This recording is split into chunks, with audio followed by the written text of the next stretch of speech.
परमेश्वर यीशु, आज के वचन को हम तेरे हाथ में देते हैं प्रभु। हम मांगते हैं प्रभु, वचन दोधारी तलवार के समान आए प्रभु, जो लोगों के हृदय में ही नहीं जाए पर उनके जीवन को भी बदले प्रभु। जैसे ये वचन आने वाला है क्षमा के विषय में प्रभु, मैं मांगती हूँ ये विषय से हमें और तू सिखा प्रभु कि हमें कैसे लोगों को क्षमा करनी है प्रभु। परमेश्वर, हमें इस प्रकटीकरण से भर प्रभु। हम धन्यवाद देते हैं तेरे अनुग्रह के लिए कि तू हमें बदल रहा है प्रभु। परमेश्वर, हमें इस वचन को अंदर लेने के लिए मदद कर और हमारे जीवन को बदलने के लिए मदद कर प्रभु। परमेश्वर, हम मांगते हैं प्रभु, हमारे जीवन से तू नई चीज़ें हमारे जीवन में कर प्रभु। जो चीज़ें तेरी ओर से नहीं है उसे निकाल दे प्रभु। हमारे जीवन को और पवित्र और पवित्र और पवित्र बना प्रभु। जो चीज़ें तेरी ओर से नहीं है, जो चीज़ें तेरी ओर से नहीं है उसे निकाल दे, उसे निकाल दे प्रभु। और परमेश्वर, तेरी इच्छा हमारे जीवन में पूरी होने दे प्रभु। जो तू चाहता है वही हमारे जीवन में होने दे प्रभु। और परमेश्वर, मैं मांगती हूँ प्रभु, शैतान इस वचन को हमारे जीवन से चुरा ना पाए। हालेलुया, आमीन। आइए हम वचन की ओर जाए। आज के वचन है क्षमा करो। जो लास्ट टाइम हम फॉरगिवनेस के विषय में सीख रहे थे, क्षमा के विषय में सीख रहे थे, आज चौथा पॉइंट हम सीखने वाले हैं। लास्ट टाइम हमने 3 पॉइंट के विषय में सीखा था, राइट है। अब 4th पॉइंट है forgiveness should be unlimited. Forgiveness should be unlimited, क्षमा असीमित होनी चाहिए। अब कई बार क्या होता है, तो वापस से पॉइंट रिपीट करूँ, क्षमा असीमित होनी चाहिए। Forgiveness should be unlimited. कई बार हमारे अंदर ऐसा होता है ना, सवाल उठता है कि परमेश्वर, मैं कितनी बार लोगों को क्षमा करूं, कितनी बार, मुझे बोर हो रहा है अभी क्षमा करने के लिए, मैं थक चुकी हूँ, कितनी बार लोगों को क्षमा करूं। एक बार लोगों को क्षमा करना मुझे आसान होता है, पर जब 2 या 3 बार हो जाते हैं तो फिर तकलीफ होने लगती है कि नहीं। हमारे जो शरीर के ऊपर भारी पड़ने लगता है बार बार लोगों को क्षमा करना। और ऐसे ही वक्त पे हमें ये समझना जरूरी है कि बाइबल माफी के लिए, क्षमा के विषय में क्या सिखाता है, कितनी बार हमें क्षमा करनी है। तो बाइबल हमें सिखाती है कि हमें लोगों को अनगिनत बार क्षमा करनी है। बाप रे, क्षमा तूने एटम बॉम्ब डाला है, एटम बॉम्ब डाला है तूने कि अनगिनत बार, अनकाउंटेबल, अनलिमिटेड। हमें लोगों को अनगिनत बार क्षमा करनी है। ओके अब आप बोलोगे कि क्या है यार क्षमा, ये तो बहुत कठिन है। मैं मानती हूँ ये कठिन है, मैं मानती हूँ ये कठिन है, पर आपने देखा ना कि परमेश्वर, जब हम क्षमा करते हैं परमेश्वर हमें भी क्षमा करेगा। आने वाले पॉइंट में ये है। दूसरी चीज़ देखो, मत्ती 18, 21 और 22 ये वचन कहाँ पे हमें बार बार परमेश्वर ने वापस हमें बताया है कि हमें अनगिनत बार लोगों को क्षमा करनी है। मत्ती की किताब 18वां अध्याय 21 से 22 वचन, Matthew 18, 21 to 22। Then Peter came to him and said, Lord, how often shall my brother sin against me and I forgive him? Up to 7 times? Jesus said to him, I do not say to you up to 7 times, but up to 77. Hallelujah. 7 times, 70 times 7. Hallelujah. फिर पतरस यीशु के पास गया और बोला, प्रभु, मुझे अपने भाई को कितनी बार अपने प्रति अपराध करने पर भी क्षमा कर देना चाहिए? यदि वह 7 बार अपराध करे तो भी? अब पतरस आकर यीशु को पूछता है, यीशु, मैं थक गया हूँ, मैं मेरे भाई को कितनी बार क्षमा करूँ? 1 बार क्षमा किया, हो गया, पर अभी ये जो मेरा भाई है वो मुझे बार बार सता रहा है और अब मैं 7 बार क्षमा कर चुका हूँ, अब इतना कम नहीं है?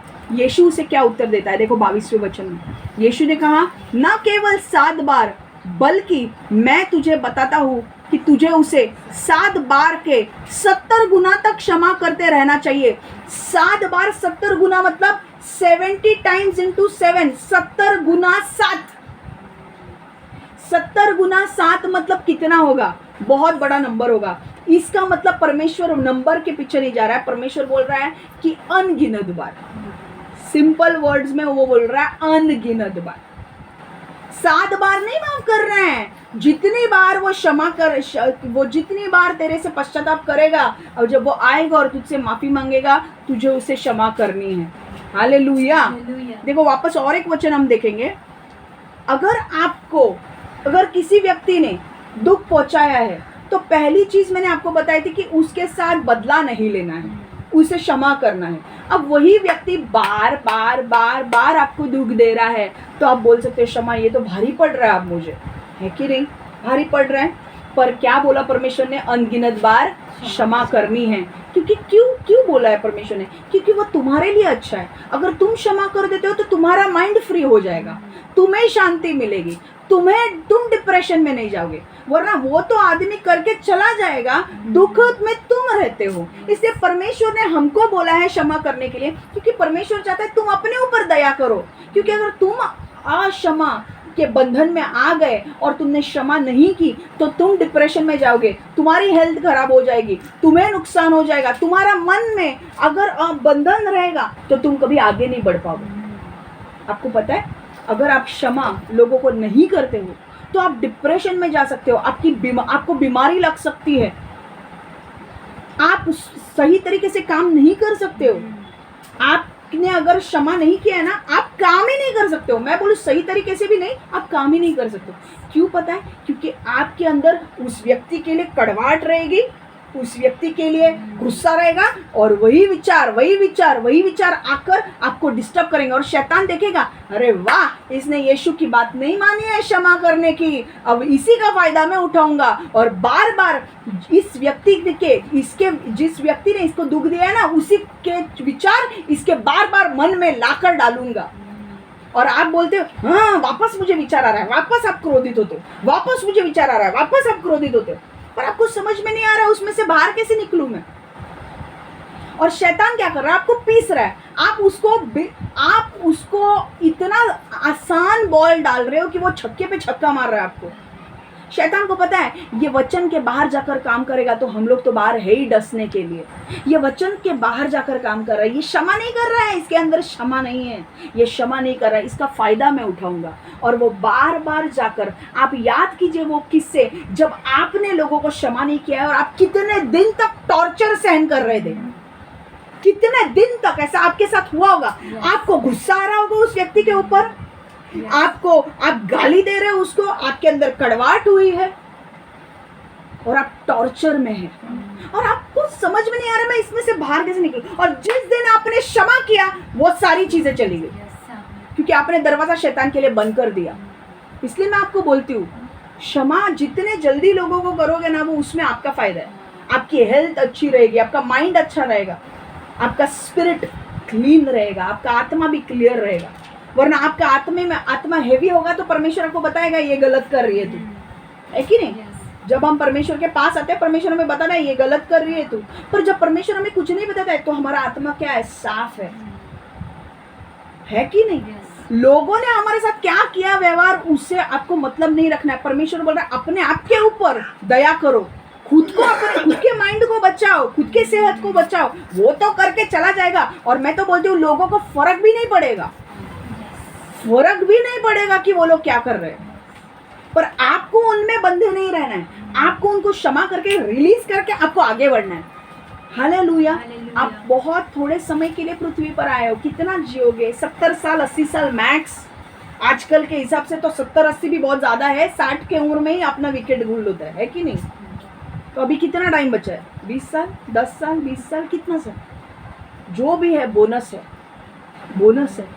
सीरियसली बोल रही हूँ, क्योंकि आजकल लाइफ पहली जैसी नहीं है। पहला जैसा खाने में भी मिलावट है, हम जो भी खाते हैं मिलावट है, कुछ नहीं है। और हम जब अपने अंदर ना, हमारे मन में जो बीमारी लगती है, अगर हम उस बीमारी को साफ नहीं करते हैं क्षमा करके, तो वो बीमारी तो हमारे शरीर के अंदर खाने लगती है।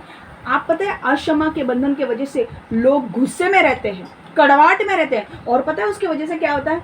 आपको कई बार बाइबल कहता है कि जो लोग गुस्से में रहते हैं, कड़वाहट में रहते हैं, उनके बोन्स रॉट हो जाते हैं। उनके बोन्स जो है ना, पेन होने लगता है उनको। बाइबल कहता है कई लोगों को रूमेटॉइड आर्थराइटिस होता है, क्योंकि कड़वाहट आपके बोन्स में उतर आती है, गुस्सा आपके शरीर में उतरता है वो, और वो आपके शरीर को सड़ाने लगता है, सड़ता है आपका शरीर।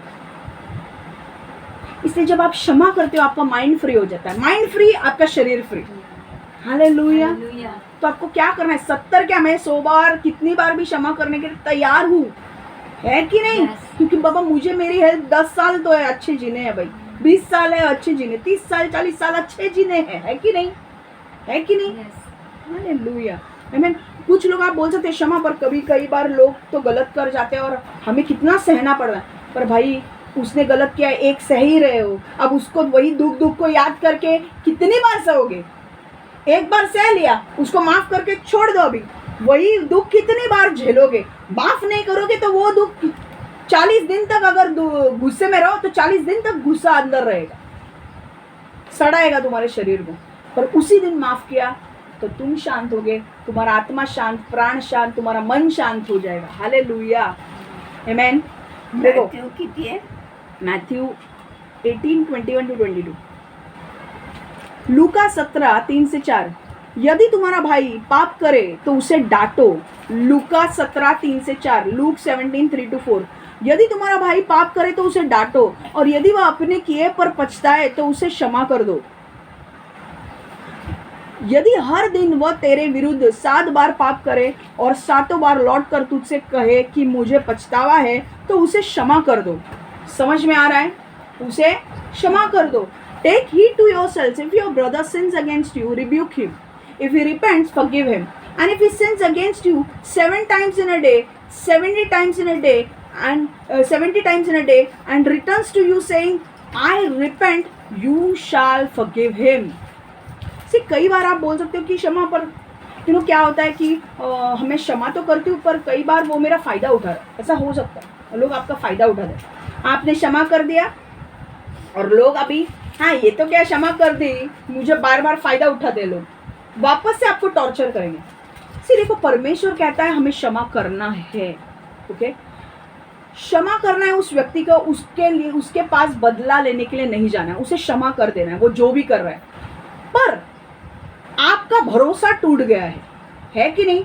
उस आदमी से आपका भरोसा टूट गया, तो वो भरोसा, आपके रिश्ते में दरार आएगी, क्योंकि आपका भरोसा टूट गया है। आप एक रिलेशनशिप में उसके ऊपर भरोसा रखते थे कि भाई ये व्यक्ति अच्छा है, पर इसने कुछ गलतियां की है, उसके वजह से हम माफ तो करते हैं, पर उससे परिणाम भुगतने पड़ते हैं। और परिणाम क्या था? मैंने लास्ट टाइम कहा था, आपके रिश्ते में थोड़ी सी लड़ाई दरार हो सकता है, मतलब थोड़ा सा कड़वाहट हो सकती है। हम माफ तो करते हैं, पर वापस वो प्रेम नहीं रहेगा, क्योंकि भाई तूने मेरा भरोसा तोड़ा है, अब तुझे मेरा भरोसा बिल्ड करने के लिए कुछ करना पड़ेगा, है कि नहीं? पर कई बार ऐसे भी लोग होते हैं, मैं ये भी बोल रही हूँ कि आपको मैं ये बोल रही हूँ कि सबको माफ़ करो, किसी से बदला नहीं लेना है। पर कई बार अगर आपको लग रहा है कि भाई ये एक व्यक्ति जो है वो मुझे बार बार आकर टॉर्चर कर रहा है, किसी रीज़न नहीं है, कोई रीज़न नहीं है, तो कई बार आप समझ सकते हो कि उसके अंदर शैतान काम कर रहा है। आपको उससे बदला लेने नहीं जाना है, आपको उसको माफ भी करना है। पर एक चीज़ आप कर सकते हो, आप हेल्दी बाउंड्रीज बना सकते हो। बाउंड्री मतलब क्या? कुंपण है ना, बाउंड्रीज मतलब बाउंड्री पता है ना आपको? फेंस बना सकते हो कि भाई इतनी हद, तेरी हद, मैं तुझे इतने यहाँ तक आने नहीं दूंगी। पर ये कौन से केसेस में आप उसको माफ करोगे, आप उससे बदला नहीं लोगे। आप कई बार शैतान एक व्यक्ति के अंदर आकर आपको सताने के लिए ट्राई करता है, और वो आपका कोई भी हो सकता है, बार बार आकर आपको माफ करना है। पर कई बार आपका विश्वास टूट गया है, तो विश्वास तो बिल्ड होने के लिए टाइम लगेगा। पर आप कई बार हेल्दी बाउंड्रीज भी रख सकते हो कि भाई तू यहाँ तक ही रहे, इसके आगे नहीं। ये कभी कभी कैसे एक्सट्रीम केसेस में अगर ऐसे हो रहा है कि आपको ऐसा लग रहा है, बाउंड्री बनाओ, ये आपके लिए अच्छा होगा। समझ में आ रहा है? पर उससे बदला लेने नहीं जाना है, परमेश्वर से प्रार्थना करो। और जब ये व्यक्ति, मैं ये ऐसे केसेस क्यों बोल रही हूँ, क्योंकि शैतान लोगों के अंदर आकर आपको सताता है। शायद आपकी सास ऐसे करती होगी, शायद आपकी ननंद ऐसे करती होगी, हो सकता है, क्योंकि उनके अंदर आपको टॉर्चर करना है। तो ऐसे टाइम पे क्या करना है? पहले तो उस व्यक्ति को क्षमा करो।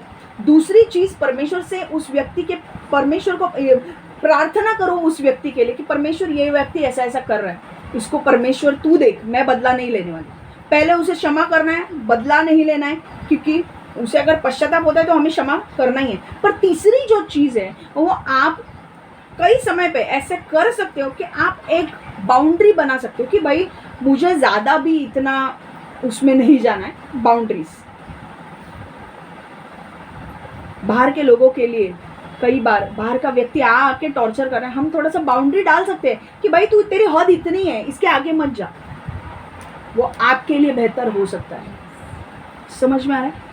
पर ये कभी हो रहा है जब बहुत ज़्यादा हो रहा है, आपको क्षमा करनी है, पर बाउंड्रीज आपको कई बार ऐसे लोगों के लिए जो बहुत आपको कर रहे हैं, अब हस्बैंड एंड वाइफ है तो ये लोग आप तो करीबी लोग हैं, आपको बाउंड्रीज नहीं डालनी है, आपको वापस आना है, उनसे बात करनी है, माफ सबको करना है। अगर वो सही तरीके से पेश आता है अच्छी बात है, उससे बात करो। पर जब एक्सट्रीम केस हो जाती है कि भाई ये बंदा, ये मतलब पूरी पागल हो गया है, ये पीछे ही लग रहा है मेरे, थोड़ा दूर रहोगे अच्छा है, पर बदला नहीं लेना है। समझ रहे हैं? क्योंकि विश्वास में और माफ करने में दोनों अंतर है। विश्वास करना मतलब एक भरोसा रखते हैं और वो भरोसा आपका टूटता है। तो इसके लिए जब आप बार बार ऐसे लोगों को, ऐसे कुछ लोगों को देखते हो, कई बार हम लोग, मैं पता है फ्रेंडशिप में भी कई बार फ्रेंड्स को हम तोड़ते हैं कि भाई बोलते हैं कि नहीं भाई इसको थोड़ा दूर ही रख, क्योंकि ये जो व्यक्ति है इसके अंदर कुछ सही नहीं है। तो ऐसे लोगों के साथ जब आप कर थोड़ा मेंटेन डिस्टेंस रखोगे तो अच्छा है। पर जितना हो सके आपके रिलेशनशिप्स में दरार शैतान डालने भी जाए तो क्या करना है आपको सबको क्षमा करनी है, क्षमा सबको करनी है। Hallelujah.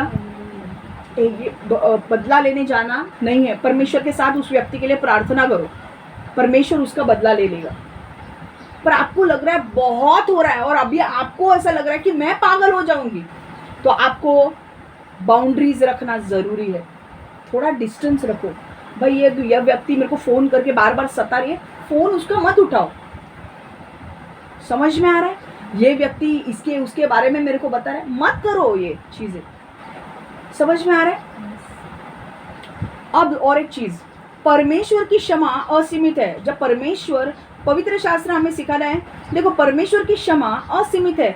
God's forgiveness is unlimited. मतलब क्या कि परमेश्वर जब क्षमा करता है तो वो हर एक को क्षमा करता है और वो हमें कितनी बार भी, हमेशा के लिए वो हमेशा क्षमा करता है।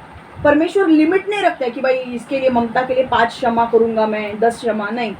कितनी बार भी आओ माफी मांगो, परमेश्वर क्षमा करता है। इस वैसे ही हमें भी रहना है।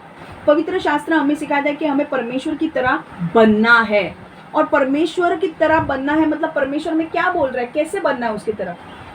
मत्ती 5:48, Matthew 5:48, therefore you shall be perfect just as your father in heaven is perfect. Matthew 5:48, therefore you shall be perfect just as your father in heaven is perfect. इसलिए परिपूर्ण बनो, वैसे ही जैसा तुम्हारा स्वर्गीय पिता परिपूर्ण है। हमारा स्वर्गीय पिता कैसा है? परफेक्ट है, उसमें कोई खोट नहीं है। हमें भी उसकी तरह बनते जाना है। आमीन। हम लोग एक दिन में बन सकते हैं क्या? नहीं। हमारे चरित्र में बदलाव लाने के लिए थोड़ा समय लगेगा। देखो हमारा चरित्र परिवर्तन धीरे धीरे होता है। जब हम यीशु को ग्रहण करते हैं, पवित्र आत्मा हमारे अंदर आकर रहता है और पवित्र आत्मा जैसे हमारे शरीर में एंट्री लेता है, अगर आपने देखा है कंप्यूटर में कोई भी वायरस डिटेक्ट होता है तो वो वायरस को बताता है कि ये वायरस है, और फिर वायरस को क्या बोलता है कि डिलीट कर दो ये वायरस को, नहीं तो पूरा कंप्यूटर बिगाड़ देगा। वैसे पवित्र आत्मा का काम होता है। पवित्र आत्मा जब आता है तो हमारे अंदर शैतान का कौन सा वायरस है वो हमें बताता है। अक्षमा का बंधन है, ये बंधन है, वो बंधन है, और वो हमें क्या करता है, वो हमें बताता है कि तूने इसको माफ़ नहीं किया है, तूने इसके पैसे नहीं दिए हैं, तूने आज गाली दे के बात की है, तूने ये गलत किया है। तो पवित्र आत्मा हमारा क्या है? Virus detector. कौन सा वायरस हमें गंदा कर रहा है वो वायरस डिटेक्टर है। वो वायरस को ढूंढता है, हमारे अंदर जो गलत चीज़ें हैं शैतान की, उसको वो ढूंढता है और पवित्र आत्मा उसे धीरे धीरे निकालने लगता है कि नहीं? अभी कंप्यूटर में आपने देखा होगा, कंप्यूटर में बहुत सारे लोगों को वायरस जब मिलता है, वायरस मिलने के बाद क्या करते हैं? वो डिलीट कर देते हैं, भाई कंप्यूटर खराब हो जाएगा नहीं तो। वैसे ही हमारी शरीर का है, शैतान हमारे माइंड से गेम खेलता है। पवित्र आत्मा हमें बताता है कि ये शैतान का गेम है, ये शैतान कर रहा है। और जब बाइबल हम पढ़ते हैं तो बाइबल के अनुसार अगर हम नहीं जी रहे तो हमको पता है कि कौन सा वायरस हमारे अंदर है। अगर हम क्षमा नहीं कर रहे तो हमारे अंदर कौन सा वायरस घुसा है, और क्षमा के बंधन का। तो पवित्र आत्मा धीरे से आपको बोलेगा उसे क्षमा कर, उसे माफ कर दे, है ना। अगर हम गलत चीज़ें, हम एडिक्टेड हो गए, हम नशा के अधीन हो गए, तो पवित्र आत्मा हमें बोलेगा वो नशा छोड़, वो तंबाकू छोड़, वो ये छोड़, है कि नहीं? आपको पता है पवित्र आत्मा आपसे बात कर रहा है। जब पवित्र आत्मा आपसे बात करता है और आप अपने आप को बदलते हो और पवित्र आत्मा आप में बढ़ता है, पवित्र आत्मा का जोर आप में बढ़ता है, हालेलुया, पवित्र आत्मा का अभिषेक आप में बढ़ता है। समझ में आ रहा है? अब क्या होता है, ऐसे समय पे भी जब हम एक लेवल से दूसरे लेवल पे जा रहे हैं, जब हम पवित्र आत्मा हमारे अंदर से धीरे धीरे चीज़ों को बदल रहा है, निकाल रहा है, ऐसे चीज़ों में भी कभी कभी क्या होता है, हम गलती करते हैं, है कि नहीं? हम पवित्र आत्मा एक जगह पे हमें सुधार रहा है, पर होता है कि नहीं, जब दोनों का लड़ाई झगड़ा होता है तो हम गलत बोल देते हैं, कभी गाली निकल जाती है, गलत है कि नहीं उसको, या कभी हम लोग एरोगेंटली बात कर देते हैं, है कि नहीं? तो क्या होता है, गलती हमने की तो परमेश्वर हमें क्या बोलता है? परमेश्वर क्या बोलता है कि मैंने तुम्हारे पापों को क्षमा कर दिया है, तुम्हारा वर्तमान काल, भूतकाल और भविष्य काल के सारे पाप क्षमा हो गए। पर इसका मतलब ये नहीं है कि भाई अब तुम पाप करते रहो। मेरी सेवा ऐसी नहीं है कि तुमको क्षमा कर दिया मतलब अभी तुमको लाइसेंस मिल रहा है, अभी तुम पाप करते रहो। नहीं, परमेश्वर बोलता है अब जब तुम गलती करते हो, पाप करते हो, तो पश्चाताप करो। पश्चाताप मतलब क्या? उस चीज से मुकरो, वो चीज बार बार मत करो और अपने आप को बदलो, है कि नहीं?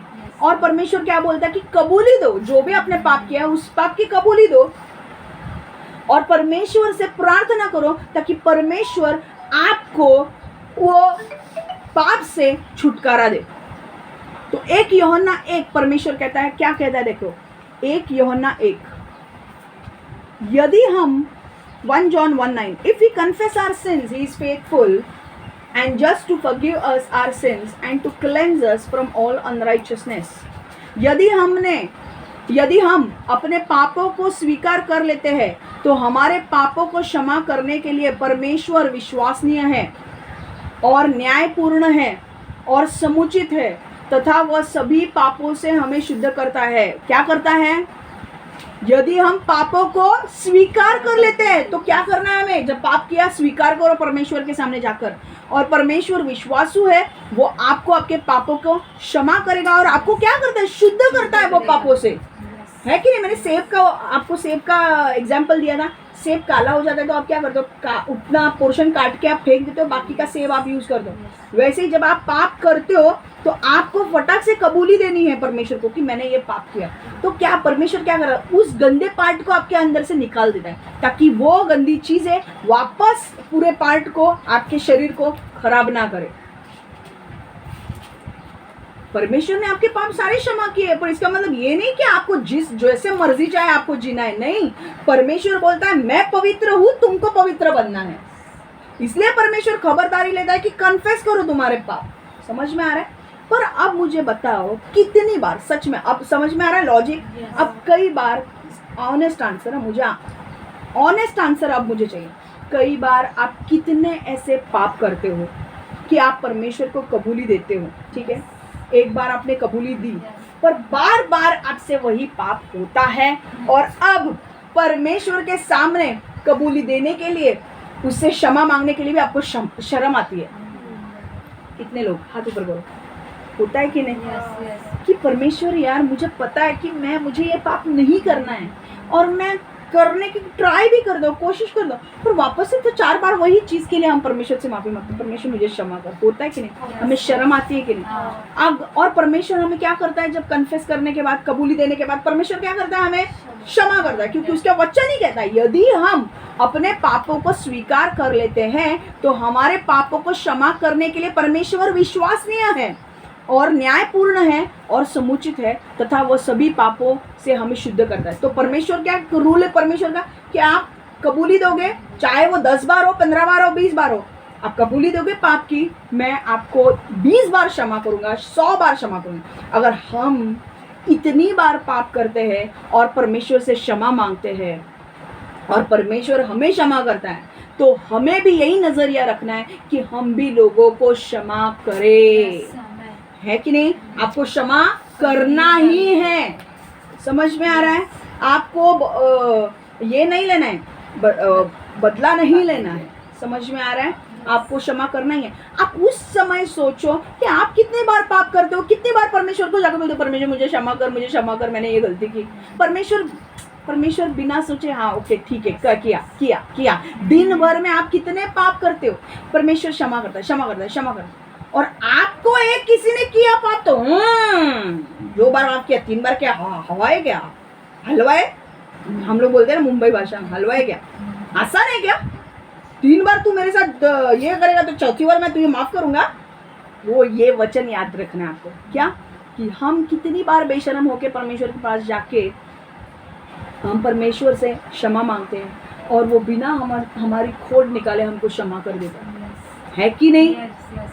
हमें भी क्या करना चाहिए फिर, नेक्स्ट वीक ये याद रहेगा कि हम कौन से टॉपिक पे थे। इतना अभी कर रहे हैं, हाँ करेंगे।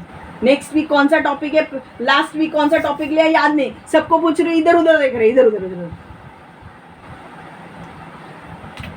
सब लोग ना नेक्स्ट टाइम मैं देखना चाहती हूँ बुक, एक पेपर बुक लाओगे, पॉइंट्स लिखोगे। आप पूरा नहीं लिखना है आपको, पर जो चीज आपके देखो, पर मैं अब जो आपको बोल रही हूँ, जिस चीज में आपको परमेश्वर अंदर आपसे बात कर रहा है वो चीज लिख दो, वो चीज आपके काम की है।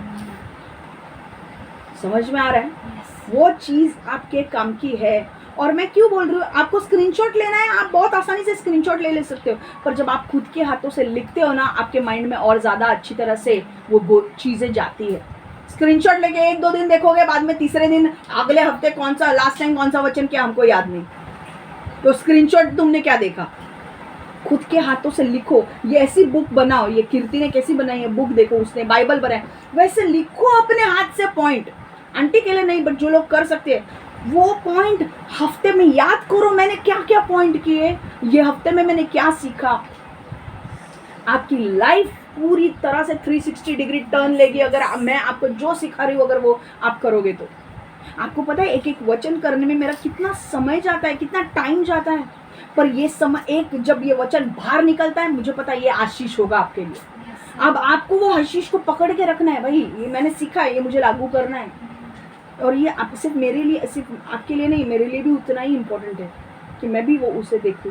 समझ में आया? तो सब लोग, आप लोग नेक्स्ट टाइम बुक पेपर लेकर आओगे, सब लोग। सब लोग मतलब तू कौन राजा नहीं है इधर का, समझ में आ रहा है? सबको सब चाहिए मुझे, लेकर आओगे। जैसे मैं आपका बुक देखने के लिए नहीं आने वाली हूँ, आप आपके हैंडराइटिंग में लिखो, जो आपको लगता है ये पॉइंट है वो लिखो। समझ में आ रहा है? मैं आपको बोल रही हूँ, और हफ्ते में एक बार वो पॉइंट गो थ्रू करने की कोशिश करो। मैं आपको बोलती हूँ आपकी जिंदगी चेंज होगी, आपको याद आएगा, अरे हाँ ये हफ्ते में सीखा था, अभी मेरे साथ कोई ऐसा बिहेव कर रहा है, मैं क्या करूँगी, नहीं मैं उसको माफ करूँगी। याद करो, कई बार जब आप देखते हो ना, कई बार जब आप वापस आप किए हुए वचन को एक बार गो थ्रू करते हो ना, आपको बहुत सारी चीज़ें फ्रेश मिलेंगी। समझ में आ रहा है? चलो लास्ट पॉइंट, मजा आ रहा है क्या? God doesn't forgive us if we don't forgive others. यदि हम दूसरों को क्षमा नहीं करते हैं तो परमेश्वर हमें क्षमा नहीं करता है। ये बात को अच्छी तरह से जान लो। यदि हम दूसरों को क्षमा नहीं करते हैं तो परमेश्वर हमें क्षमा नहीं करता है। अगर आप दूसरों को क्षमा नहीं करते तो परमेश्वर आपको क्षमा नहीं करेगा। आप कहाँ पे लिखा है? देखो यहाँ पर मत्ती का 18वां अध्याय 23 से 35वां वचन हम पढ़ेंगे।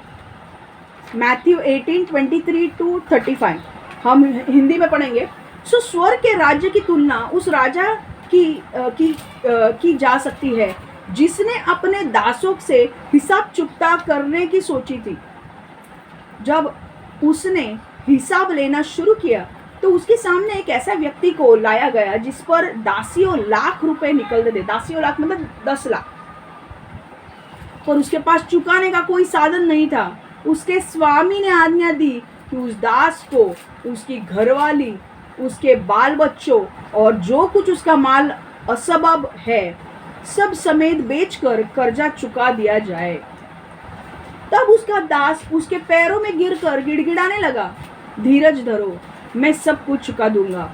इस पर स्वामी को उस दास पर दया आ गई, उसने उसका कर्जा माफ करके उसको छोड़ दिया।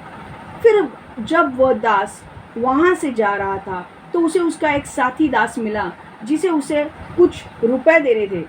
उसने उसका गिरेबान पकड़ लिया और उसका गला घोटते हुए बोला, जो तुझे मेरा देना है लौटा दे। इस पर उसका साथी दास उसके पैरों में गिर पड़ा और गिड़गिड़ा कर कहने लगा, धीरज धर, मैं चुका दूंगा। पर उसने मना कर दिया। इतना ही नहीं, उसने उसे तब तक के लिए जब तक वो उसका कर्ज नहीं चुका दे जेल में भिजवा दिया। दूसरे दास इसी सारी घटना को देखकर बहुत दुखी हुए और उन्होंने जो कुछ घटा था सब उसे स्वामी को जाकर बता दिया। तब उसके स्वामी ने उसे बुलाया और कहा, अरे नीच दास, मैंने तेरा वह सारा कर्जा माफ कर दिया क्योंकि तूने मुझसे दया की, भीख मांगी थी। क्या तुझे भी अपने साथी दास पर दया नहीं दिखानी चाहिए थी जैसे मैंने तुम पर दया की थी? सो उसके स्वामी बहुत बिगड़ा और उसे तब तक दंड भुगतने के लिए सौंप दिया जब तक समुच्चय कर्जा चुकता न हो जाए। सो जब तक तुम अपने भाई बंधु को अपने मन से क्षमा न कर दो, मेरा स्वर्गीय परमपिता भी तुम्हारे साथ वैसा ही व्यवहार करेगा। अब हुआ क्या था, शॉर्ट में स्टोरी बता रही हूँ। एक राजा था, वो एक बार अकाउंट्स करने के लिए बैठा। बोला है कि भाई मैंने बहुत सारे लोगों को कर्जा दिया है, आज मुझे चेक करना है मेरे बुक में कितने लोगों को कर्जा दिया है, कितने लोगों से मेरे को वापस लेना है। एक व्यक्ति उसके सामने लाया गया, उस व्यक्ति के 10 लाख रुपए का कर्जा था।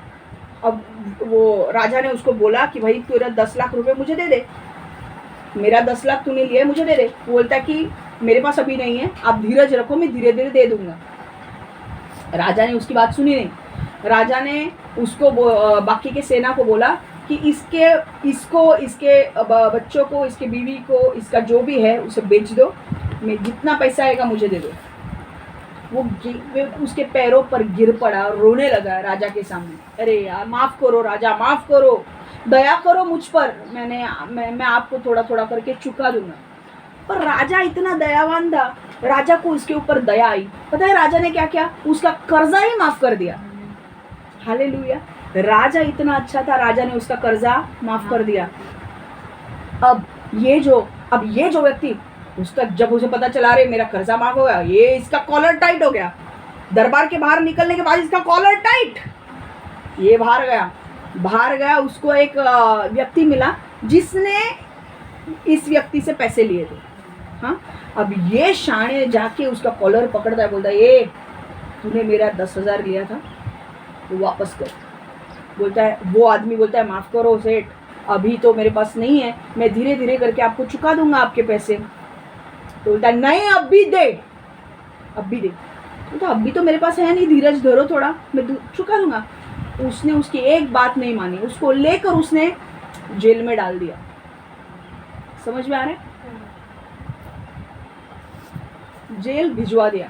दूसरे, अब क्या हुआ, उसी समय सेना, दरबार की सेना के बाहर बहुत सारे जो दास थे, उन्होंने देखा कि हुआ क्या है।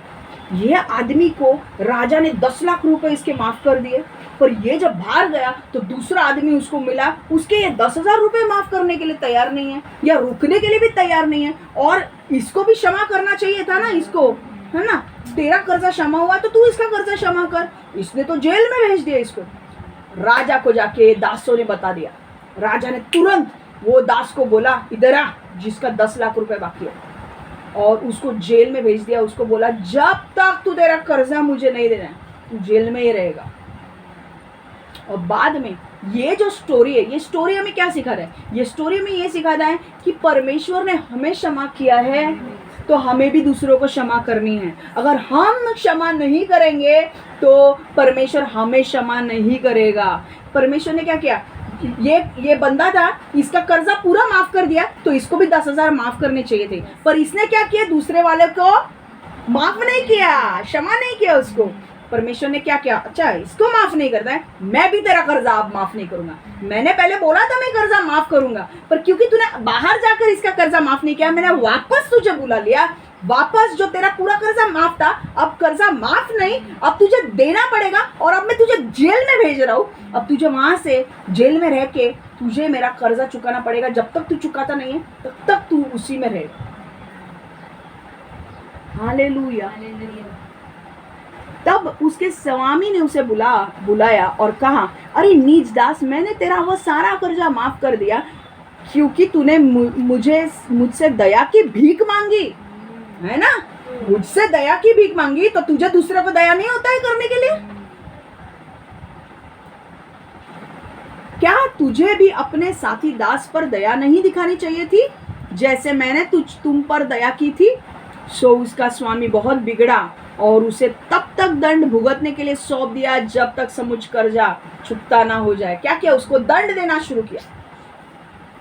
अब तुझे मैंने पहले छोड़ा था ना, अब तुझे दंड मिलेगा और तुझे मेरा पैसा लौटाना पड़ेगा। जब तक तू पैसा नहीं लौटाएगा तेरे को दंड मिलता रहेगा। समझ में आया? तो परमेश्वर क्या करता है? परमेश्वर देखता है ममता ने इसको माफ किया कि नहीं। मैंने तो ममता को बहुत बार माफ किया है, ममता ने किया कि नहीं किया है, तो मैं तो इसको माफ नहीं करूंगा। सच है ये। अगर तुम माफ नहीं करोगे तो परमेश्वर तुम्हें माफ नहीं करेगा। इसलिए मैं आपको बोल रही हूँ, अपने आप के ऊपर दया करो। अपने माइंड से क्यों खिलवाड़ कर रहे हो? वो कड़वाहट, वो गुस्सा निकाल दो। आप काम ही नहीं कर पाओगे। इससे अच्छा आपको किसी ने भी टॉर्चर किया हो, माफ करो, आगे बढ़ो। वो आपसे बेस्ट चीज है ना। वही चीज को लेकर मैं डटे, इसने मुझे देख दिया, इसने मुझे देख लिया। आपको शैतान पकड़ के रखेगा, आपको उससे दूसरों को माफ करने नहीं देगा। बार बार आप माफ करने जाओगे ना, बार बार वो पिछली चीजें याद दिलाएगा। पर आपको शैतान का नहीं सुनना है, आपको परमेश्वर का सुनना है। परमेश्वर क्या बोल रहा है? माफ करो तो माफ करना है आपको। समझ में आ रहा है? तो आपने क्या सीखा? मुझे क्षमा कर, अगर मैं किसी को क्षमा नहीं करती तो परमेश्वर मुझे क्षमा नहीं करेगा। इसने इसका कर्जा माफ किया था तो इसे भी कर्जा माफ करना चाहिए था। राइट है कि नहीं? तो आज हमने 2 पॉइंट सीखे। एक तो क्या, क्षमा कैसे होनी चाहिए? असीमित होनी चाहिए। राइट है कि नहीं? मतलब हमें कितनी बार माफ करना है लोगों को? अनगिनत बार। कुछ लोगों को इंटरेस्ट ही नहीं है। कितनी बार? अनगिनत बार। क्योंकि कुछ लोगों को अनगिनत बोलने को नहीं हो रहा है, इसलिए हो रहा है। हाँ, कितनी बार? हमेशा के लिए तो बोल सकते हो। वापस बोलो, कितनी बार माफ करना चाहिए? अज्जू बोल, लोगों को कितनी बार माफ करना चाहिए? अज्जू बोल। आज तो डिलिव्हरन्स बघ तिकडे बाहेर कसा होतो तो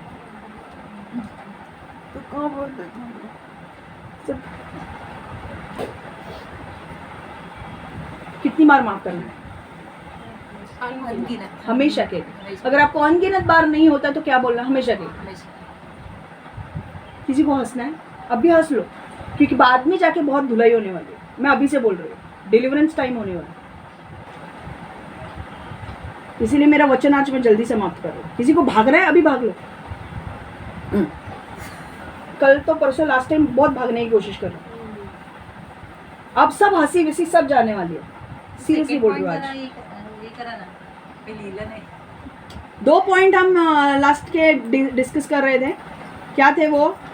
कम ऑन। पहला का पॉइंट, चौथा पॉइंट क्या है? चौथा फॉरगिवनेस शुड बी अनलिमिटेड। क्षमा असीमित होनी चाहिए। और लास्ट पॉइंट क्या मैंने बोला? कि नहीं, God doesn't forgive us if we don't forgive others. यदि हम दूसरों को क्षमा नहीं करते हैं तो परमेश्वर हमें क्षमा नहीं करता है। राइट? ये हमारा वचन आज समाप्त हो गया है। हालेलुया। आइए हम फटाफट परमेश्वर से प्रार्थना करते हैं, ये समाप्त कर दे। परमेश्वर यीशु, हम धन्यवाद देते हैं प्रभु इस वचन के लिए प्रभु, जो तूने हमें दिया है प्रभु। हम इस वचन को हमारे अंदर लेते हैं प्रभु। हम मांगते हैं प्रभु, इस वचन के द्वारा तू हमसे बात कर, हमारे जीवन को बदल। और परमेश्वर हमें मदद कर कि हम इस वचन को अंदर डालकर अपने आप को बदल सके प्रभु। परमेश्वर, हमने सीखा है आज कि परमेश्वर हमें हमेशा लोगों को क्षमा करना है। और हमने ये भी सीखा है कि अगर हम लोगों को क्षमा नहीं करेंगे तो परमेश्वर तू हमें क्षमा नहीं करेगा। Hallelujah, hallelujah, amen. God bless you all, God bless you all, God bless you all. Take care.